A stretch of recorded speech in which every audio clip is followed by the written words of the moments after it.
Original തോറ്റു പോകുന്ന മുല്ലപ്പൂ ഉണ്ടാക്കിയാലോ നമുക്ക്. ഈ വരുന്ന ഓണത്തിന് നമുക്ക് ഈ മുല്ലപ്പൂ ചൂടാം അല്ലെ. ഇതിനായിട്ട് ഗ്രീനും ഓഫ് വൈറ്റ് ആണ് എടുക്കുക. 3.5 ഹുക്കാണ് ഞാൻ യൂസ് ചെയ്തിട്ടുള്ളത്. ആദ്യം സ്ലിപ്പ് നോട്ട് ഇടാം. ഇനി നമുക്ക് മുല്ലപ്പൂവിന് എത്ര നീളം വേണോ അത്രയും ചെയിൻസ് ഇട്ട് കൊടുക്കുക. ഇവിടെ ഞാൻ ഇടുന്നത് 60 ചെയിൻസ് ആണ്. ഇനി ഹുക്കിന്ന് ഫസ്റ്റ് ചെയിൻ നമ്മൾ സ്കിപ്പ് ചെയ്യുക. സെക്കൻഡ് ചെയിനിൽ ഒരു ഹാഫ് ഡബിൾ ക്രോഷ്യ ചെയ്യാം കേട്ടോ. Yarn over, insert hook into the chain, pull up loop. ഇപ്പൊ നമുക്ക് 3 ലൂപ്സ് കിട്ടിയിട്ടുണ്ട് ഹുക്കില്.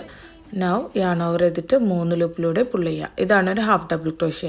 ഇതേപോലെ ഓരോ ചെയിനിലും ഓരോ ഹാഫ് ഡബിൾ ക്രോഷ്യ ചെയ്യാം. ലാസ്റ്റ് ചെയിനിൽ ഒരു ഹാഫ് ഡബിൾ ക്രോഷ്യ ചെയ്തു. ടോട്ടൽ നമുക്ക് 60 ഹാഫ് ഡബിൾ ക്രോഷ്യ കിട്ടിയിട്ടുണ്ട്. ഇനി ചെയിൻ 1 ചെയ്തിട്ട് ഫാസ്റ്റൻ ഓഫ് ചെയ്യുക. യാൺ കട്ട് ചെയ്യുക. ഇനി നമുക്ക് വൈറ്റ് അല്ലെങ്കിൽ ഓഫ് വൈറ്റ് യാൺ എടുക്കാം. ഓഫ് വൈറ്റ് കളറാണ് കുറച്ചും കൂടി ഒറിജിനാലിറ്റി ഫീൽ ചെയ്യുക. ഫസ്റ്റ് ഹാഫ് ഡബിൾ ക്രോഷ്യയിലേക്ക് ഹുക്ക് ഇൻസേർട്ട് ആക്കിയിട്ട് യാണിനെ അറ്റാച്ച് ചെയ്യുക. ഇനി ചെയിൻ 3 ചെയ്യുക. ആ സെയിം സ്റ്റിച്ചിനകത്തേക്ക് 5 ഡബിൾ ക്രോഷ്യേഴ്സ് ചെയ്യാം. ഡബിൾ ക്രോഷ്യ ചെയ്യാനായിട്ട് യാൺ ഓവർ ചെയ്യുക. സ്റ്റിച്ചിലേക്ക് ഹുക്ക് ഇൻസേർട്ട് ചെയ്യുക. പുള്ളപ്പ ലൂപ്പ്. അപ്പൊ നമുക്ക് 3 ലൂപ്സ് ഉണ്ടായിരിക്കും ഹുക്കില്. പിന്നെ യാൺ ഓവർ ചെയ്തിട്ട് 2 ലൂപ്പിലൂടെ പുള്ള് ചെയ്യുക. എഗൈൻ യാൺ ഓവർ ചെയ്യുക. 2 ലൂപ്പിലൂടെ പുള്ള് ചെയ്യുക. ഇതാണ് ഒരു ഡബിൾ ക്രോഷ്യ എന്ന് പറയുന്നത്.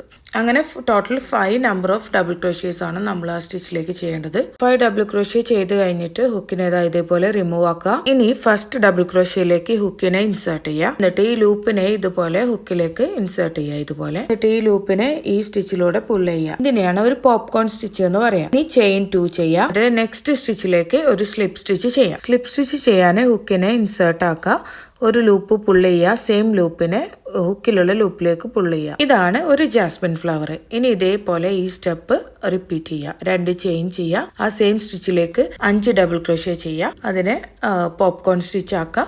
And chain 2 slip stitch to the next stitch. ഇങ്ങനെ ഹാഫ് ഡബിൾ ക്രോഷ്യ എൻഡ് വരേക്കും നമ്മൾ ഇതുപോലെ തന്നെ ചെയ്തെടുക്കുക. ഇത്രയേ ഉള്ളൂ. വളരെ സിമ്പിളാണ് മേക്ക് ചെയ്യാൻ. ആകെ നമ്മൾ യൂസ് ചെയ്യുന്ന സ്റ്റിച്ചസ് ഹാഫ് ഡബിൾ ക്രോഷ്യയും അതുപോലെ ഡബിൾ ക്രോഷ്യയും മാത്രമാണ്. ഇതിനെ ഗജറ പോലെ ആക്കാൻ വേണ്ടിയിട്ട് നമുക്ക് കുറച്ച് ചെയിൻസ് ചെയ്തിട്ട് ഒരു സ്ട്രിങ് പോലെ ഉണ്ടാക്കാം. അതിന് നമുക്ക് ഗ്രീൻ കളർ യാണ് എടുത്തിട്ട് എത്രയാണോ ലെങ്ത് വേണ്ടത് അത്രയും ചെയിൻസ് ഇടാം. എന്നിട്ട് അത് കട്ട് ചെയ്തിട്ട് നീഡിൽ കോർത്തിട്ട് ഈ സ്ട്രിങ് നമ്മൾ ഫ്ലവറിലൂടെ ഇതുപോലെ കോർത്തെടുത്താൽ നമുക്ക് ഗജറ പോലെ യൂസ് ചെയ്യാനും പറ്റും. അപ്പൊ അത്രയേ ഉള്ളൂ. ഈസി ആയിട്ട് മേക്ക് ചെയ്യാൻ പറ്റുന്ന മുല്ലപ്പൂവിന്റെ പാറ്റേൺ ഇഷ്ടപ്പെട്ടെങ്കിൽ പേജ് ഒന്ന് ഫോളോ ആക്കുക. ഇതിന്റെ ഡീറ്റെയിൽ ആയിട്ടുള്ള ട്യൂട്ടോറിയൽ വേണമെന്നുള്ളവർ ട്യൂട്ടോറിയൽ കമന്റ് ചെയ്താൽ യൂട്യൂബിലിടാം കേട്ടോ.